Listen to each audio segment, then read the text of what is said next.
Hey, what's going on, everybody? My name's Guy. This is Guy Talk Sports. Thank you so much for being here. Thanks for clicking on the video, taking some time. In today's video, I'm going to be previewing the offense for this 2024 Tennessee football team.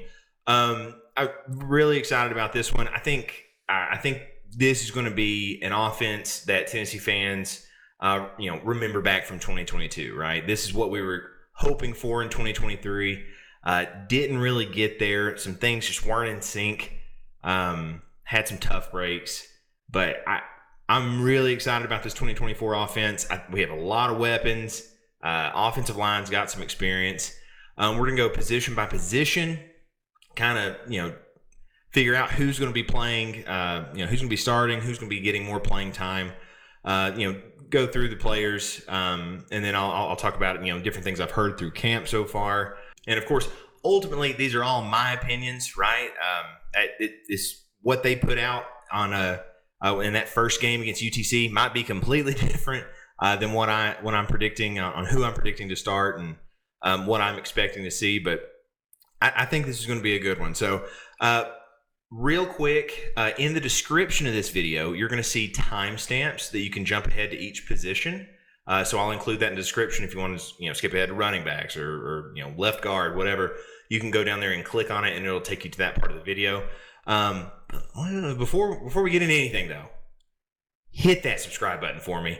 Help me continue to grow this channel. Really appreciate it. Let's get into this.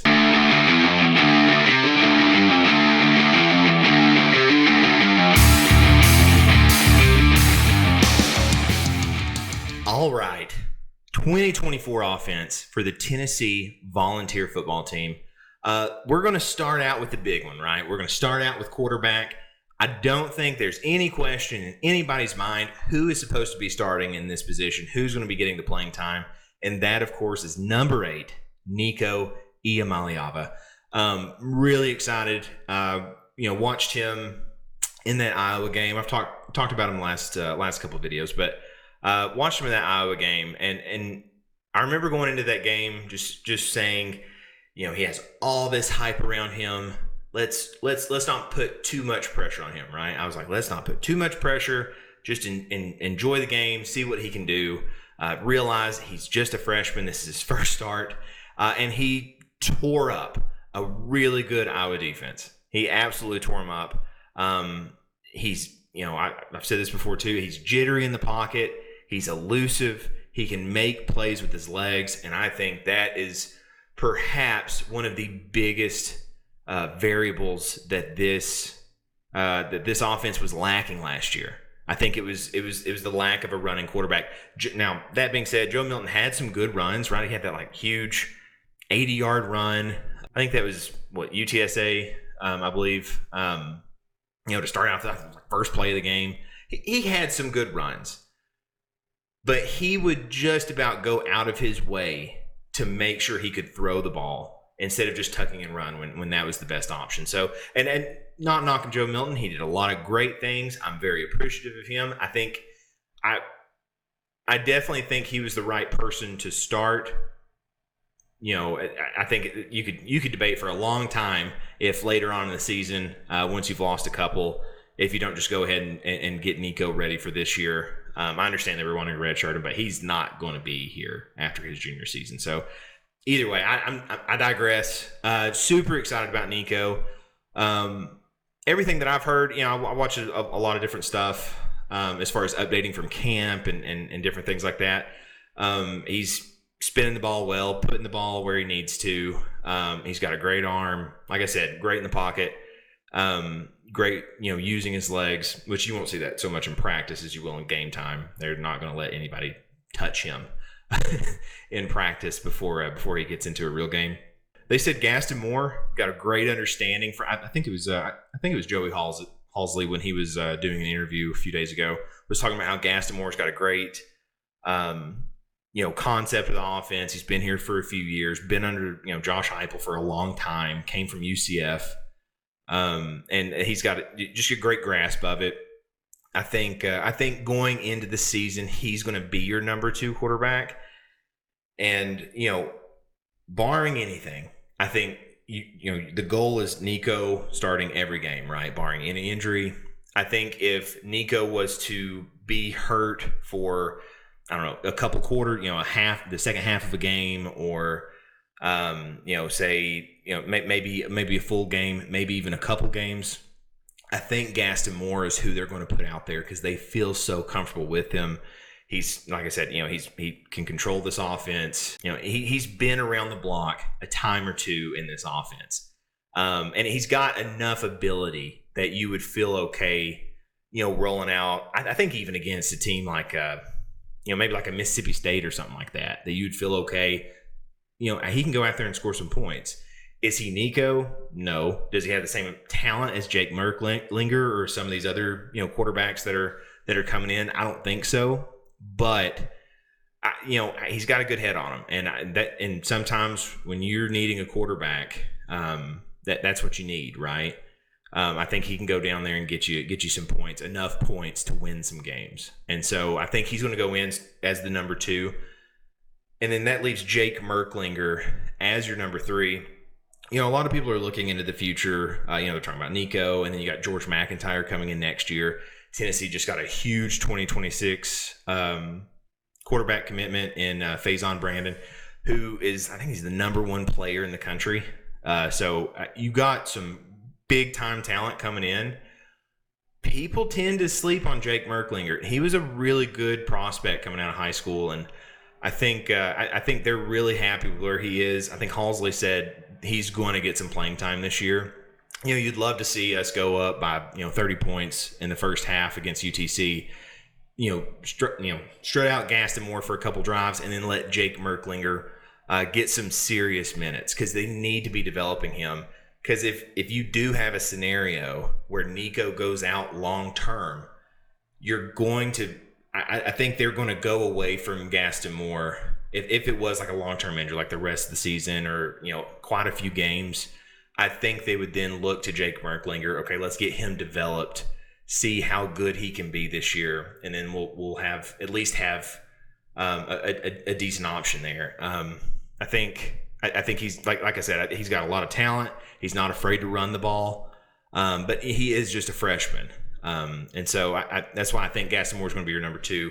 Merklinger will be your number 3, unless there's a long-term injury with Nico. Then I think they'll strut out Jake Merklinger for some big games. But other than that, I don't think he'll get any serious playing time barring injury in big time games.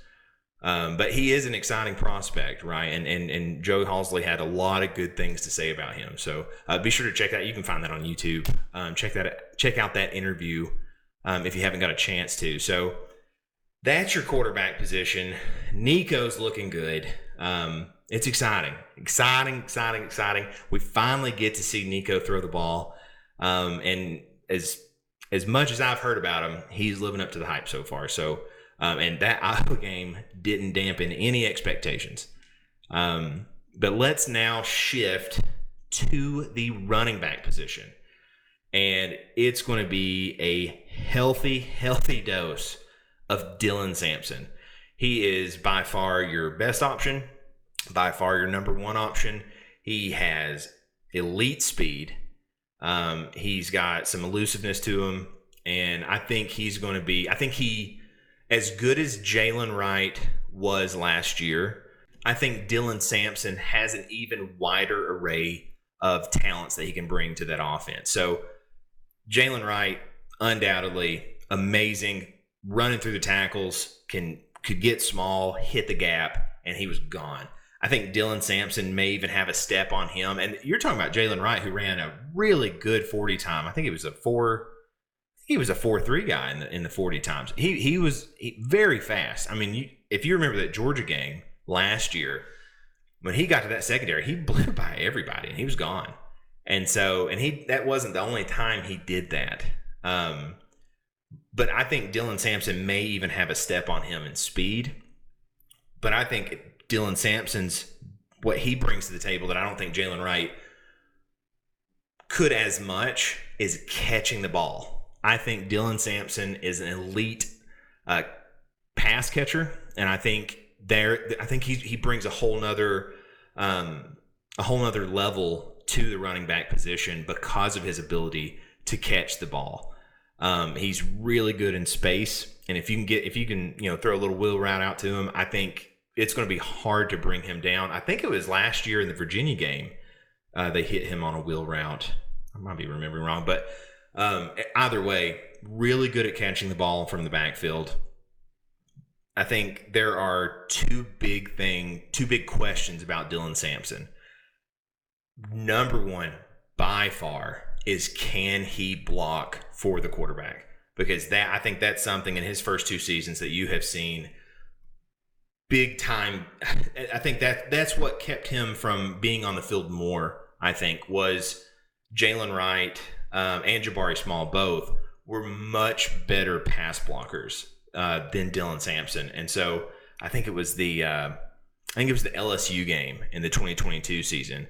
If you remember Hendon Hooker getting absolutely blasted from a missed block from Dylan Sampson. Now that's 2 years, right? That's 2 years of development that he's gotten. I think he's had a great offseason from what I've heard. And so I know that has to be something that he's focused on. And if he can improve the pass blocking, I think the other question will be, can he be an every down back? Because he's so far the first 2 seasons, he's been used more as like a little change of pace type back than anything. You'll see that in the NFL a lot where you'll have this, you could have an every down back, but then you'll throw out somebody that can change it up a bit, catch some passes out of the backfield. Can Dylan Sampson be an every down back? They're hoping he can. I think he can. I think he's going to be super talented. I think he may even have a better year than Jalen Wright. Not that he's just that much more talented than Jalen Wright, but I think this is a better offense. I think you have a better offensive line this year, and I think with Nico and his ability to use his legs, I think that's going to open up everything for everybody.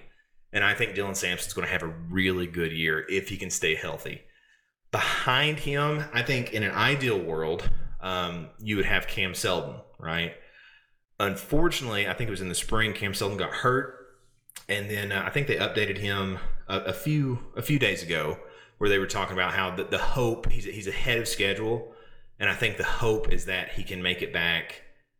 I've heard some people say make it back in time for UTC. It's UTC. That's going to be an automatic win. If he doesn't seem ready, I don't think they put him out there. But I do think there's a lot of optimism for him to be available for the NC State game. I think you hope he is, because I think he's your second best back, or at least from everything I've heard, all the talent that they really talk about how much potential he has, and you would really want a player like that to be available, especially for a big game like NC State. Because I talked about that in my last video, how important that NC State game is for the remainder of the season. Do I think it's the end of the world? No, but I think if you lose to NC State, you're in quite a pickle to try and make the playoff, because you still have Oklahoma and Alabama and Georgia. Even as much as I think we're going to beat Kentucky, you still have Kentucky. It's at Arkansas. I do think we have one of the, not necessarily easy schedules, but probably easier schedules in the SEC. By no means is it a guarantee, though. And so this NC State game really needs to be a win, and to have a weapon like Cam Seldon in the backfield, I think it's important. And I think that's the hope. Beyond that, though, you do have a couple big-time burners. You have Deshaun Bishop, and then you have Peyton Lewis.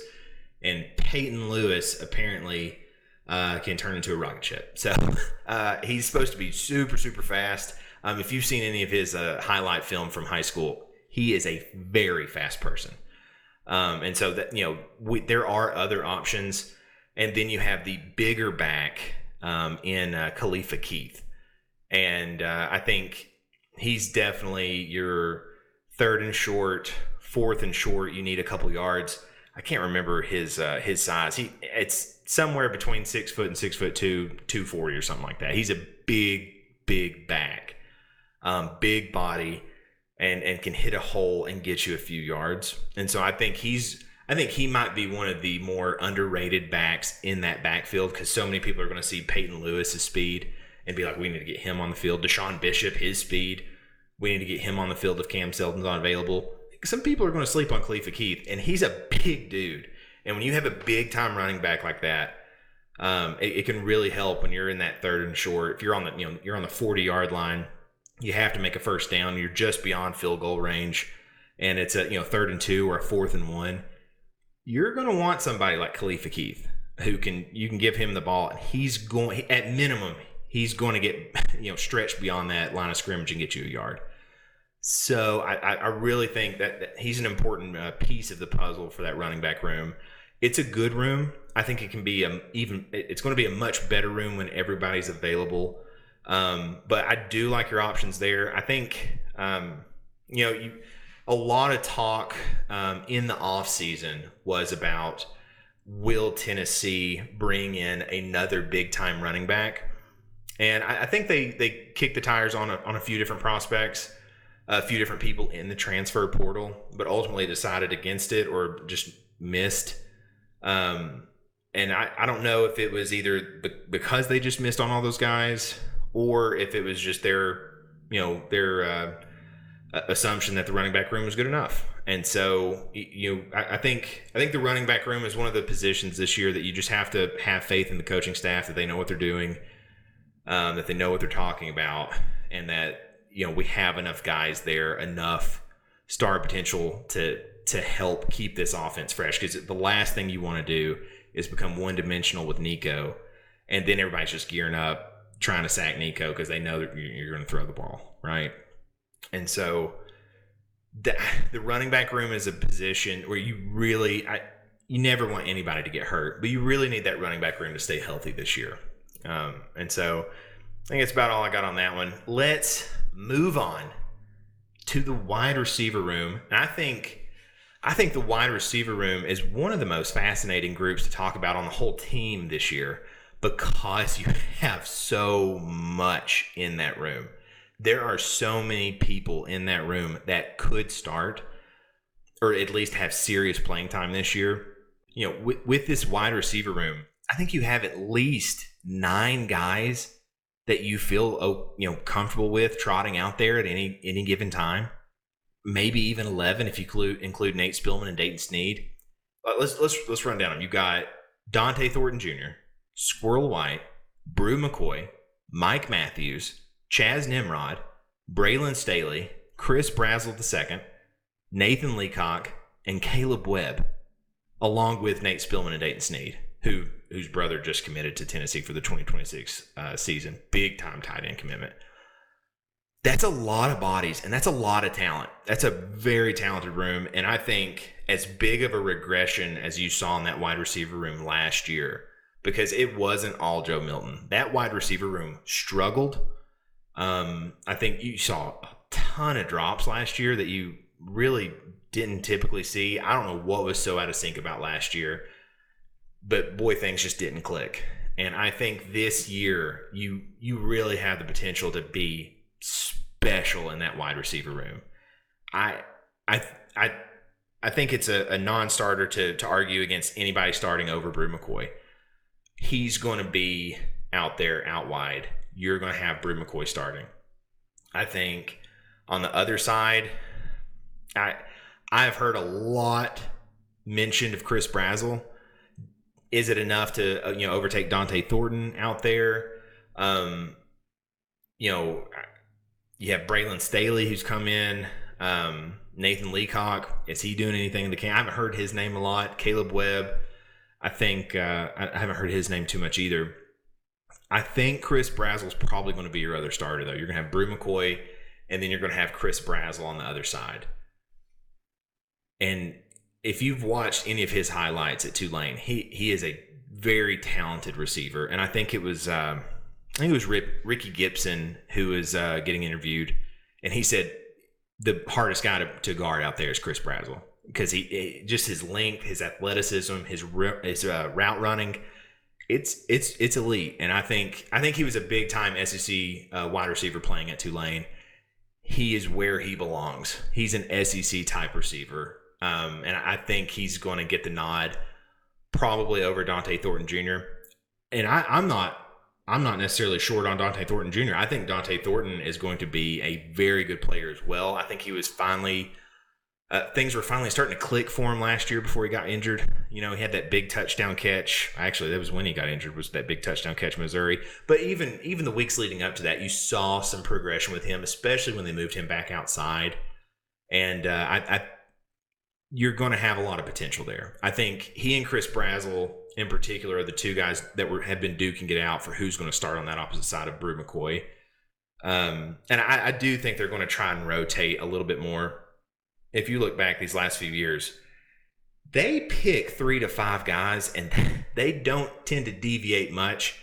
I think if you have that same formula this year, you're going to see some very unhappy people, and you're going to see a lot of people leave after this year.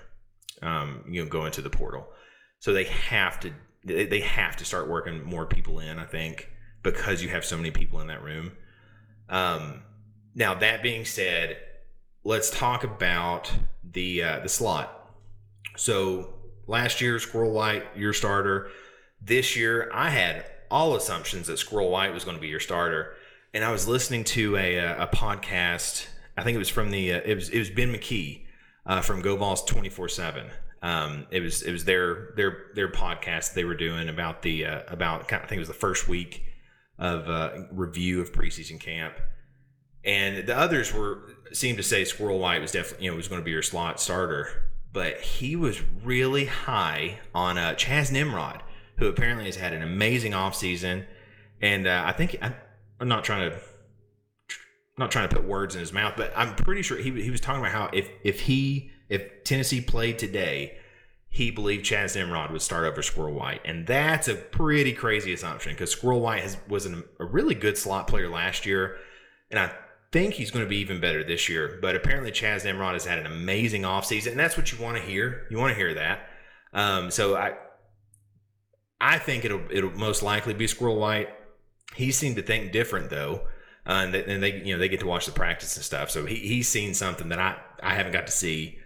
So that makes me really excited. I know he got some playing time last year, and I think apparently he's had a really good offseason. So it's really exciting to hear that about Chaz Nimrod.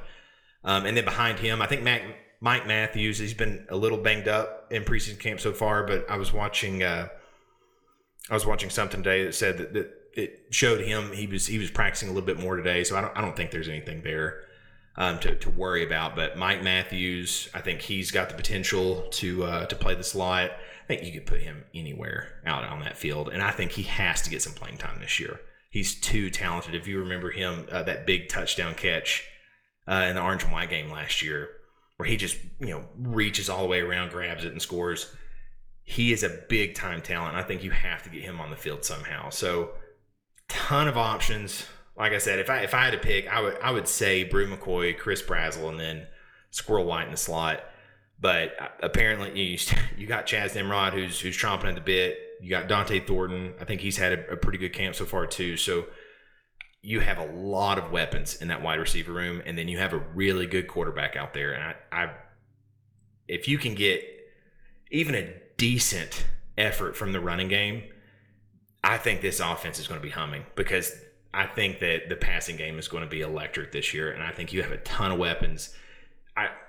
Bru McCoy is, in my opinion, he's probably your most important wide receiver to be out there. If he can be anywhere close to what he was, if you remember last year when he went out, all of a sudden your yards per pass, yards per catch started tanking, and that's because he provided so much in way of blocking. He was such a good guy. You could put him out there, and he was going to manhandle some defensive backs while you squirrels out there on a bubble screen or something like that. And so he is really, really important. I think it's so amazing that we could get him back. And then with just some of the other weapons, the wide receiver room is going to be really good. So excited about that. Let's move on to tight end. And I think out of all of them, obviously that Chaz Nimrod piece when that Ben McKee was talking about, I think the tight end group might be one of the most surprising. So you have Ethan Davis, who apparently super athletic, great pass catcher, but has had a bit of a difficult time just learning the ins and outs of all the blocking that is required in this offense. You can't just be a pass catcher in this offense and a lot of it has, in other offenses, you can have tight ends that are just great pass catchers that are, okay or not that great at blocking. And then you cycle them out, right? But in Tennessee's offense, because they move so fast, it's so important to have a tight end out there that can pancake somebody and at the same time go out there and get you, a 15 to 20 yard, down the seam, right? Or down the middle of the field, just past the linebackers, haul it in, maybe bounce off a couple safeties and get tackled. You need both of those things. And I think in Ethan Davis's case, I think he's had a hard time with the blocking aspect of it. But from all I've heard, he's had a ton of potential. And then they brought in somebody like Holden Staes, and I think everybody thought, okay, Holden Staes is probably going to be your number one tight end. But he also is more of a pass catcher than he was a blocker at Notre Dame. And so from everything I've heard is Miles Kitselman, the tight end that we brought in from Alabama, he was such a good blocker that he seems to have most of the momentum in the tight end room right now. He can go out there, he can get, line up how he needs to, get all the right blocks down. And he can also, you throw it up, he can bring it down, right? He can catch a pass or two. And so I think they've had a lot of, not necessarily surprise. I don't think they would have brought him on if they didn't think he could do anything. But I think it's been a pleasant surprise on how well he's performed in the tight end group. And so I think I think you have three guys out there. I think all three are definitely going to get some playing time. But honestly, Miles Kitselman, from everything I've heard, is the guy that seems to have the most momentum in camp so far. And so that, to me, that's a pleasant surprise, because that tight end position is, it's so important in this offense. And Tennessee has been very, very fortunate. You had McAllen Castles transfer in last year with Jacob Warren. And every year it seems that we've been able to keep one or two tight ends healthy, and we've been able to go, roll with them through the whole season. But that position is so important. It's really nice to have three really good options. Can Ethan Davis stay healthy? I think that's an important question. Can he, keep improving as a blocker? Can Holden Staes keep improving as a blocker? Because I think you're going to get a healthy dose of Miles Kitselman from everything I've heard. So that's exciting. It's a pleasant surprise to hear how well he's done. And so I'm curious to see how that position group looks heading into that first week in that UTC game and who ends up getting the start. Because I wouldn't bet against Miles Kitselman getting that start for that game. That's about all I have on tight end. Let's roll on to right tackle. I think it's not a question who's going to start there. I think on the offensive line, you have 4 of the 5 positions that are going to be starting. Right tackle, you have John Campbell Jr. He was your left tackle last year. They brought in Lance Hurd, and so John Campbell switched to the right. And I think he's had a really good preseason camp so far, and he's going to be your starting right tackle. Right guard, the big guy, Javonte Spraggins, he's going to be your starting right guard. Obviously, center, Cooper Mays. And let's go back to Javonte Spraggins, though. I think it was an MCL last year towards the end of the season that put him out.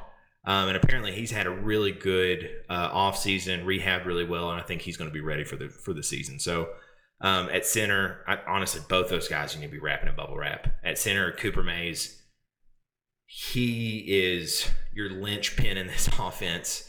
I think it was so. I think if you have Cooper Mays last year for that Florida game, I think that game might go a little different. Does that mean we'd win? I don't know. There's a lot of different what ifs that you could say, right? But Cooper Mays is so important, and it was very evident when he returned last year how important he was. And so he's a guy you cannot have him get hurt this year. He has to be out there.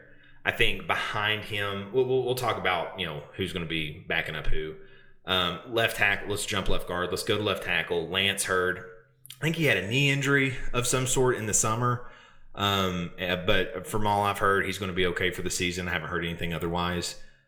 He was that backup tackle from LSU, transferred in.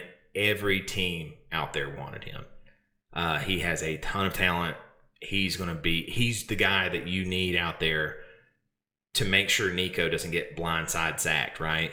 You have to have somebody that you know is going to be able to handle the best pass rusher that team has, because you cannot, for this season to go how you want to, which I think everything I've heard, the coaches, fans, media, a lot of people are expecting this team to make it to the college football playoff.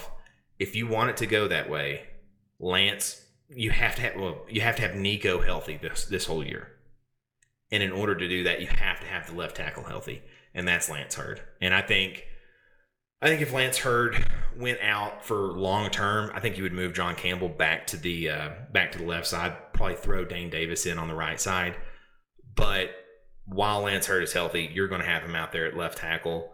That's what he was brought in to do, and I think he'll do a really good job at it. He's a big dude, big guy. And now let's go down to left guard. I think Andre Carrick is going to be the guy that I think everybody's expecting to get the start there. I think he's been pretty banged up. I feel like he's been banged up ever since he's been here. He was a transfer from Texas, if you remember that, a couple seasons ago. But I think he's the guy that you're going to get, that they're going to give the nod to start left guard. You definitely need to be shoring up that position. And I think they have enough bodies there. I think it's definitely the deepest this offensive line's been since Heupel's been here. I don't think they're where they want to be yet. I think they have brought in a ton of talent though over these last few years, and I think they're still going to be bringing in a lot more talent. You even have guys like David Sanders, the left tackle that's going to be committing here in a few days. You hope to get him as well, but they're definitely getting that momentum going and bringing in a lot more talent for the offensive line. So I don't think you're there yet where you want to be. You'd like to have more depth at center as well, but I think they're getting there. And I think, the offensive line is such a developmental position. If you remember Trey Smith when he came in, that dude was going to be starting. He was that's a generational talent in offensive line. But for the most part, when an offensive lineman comes in, they tend to take a year or two to develop their bodies, because that's a big time grind position, playing offensive line in the SEC. And I think they have a lot of guys. You have guys like Satterwhite and Jeremiah Hurd, Larry Johnson that you got in, Gage Ginther, Shamarad Umarov, Bison Lang. We'll talk about all these other guys, but you have a lot of potential there and a lot of guys that are developing. Not necessarily a lot of guys you can count on this year, though. And so the left guard position, I think you're going to get Andre Carrick getting the nod there. Behind him, I think you have Jackson Lampley. You've got there Shamarad Umarov that you've got. And then obviously you have guys like Dane Davis, you can pretty much just about put Dane Davis anywhere on the offensive line. He's going to be able to fill in for you. So you do have some options, but like I said, I think they're going to give Andre Carrick the nod. And then behind Cooper Mays, I think they're hoping to have Bison Lang. I think he's the guy they're pushing for center.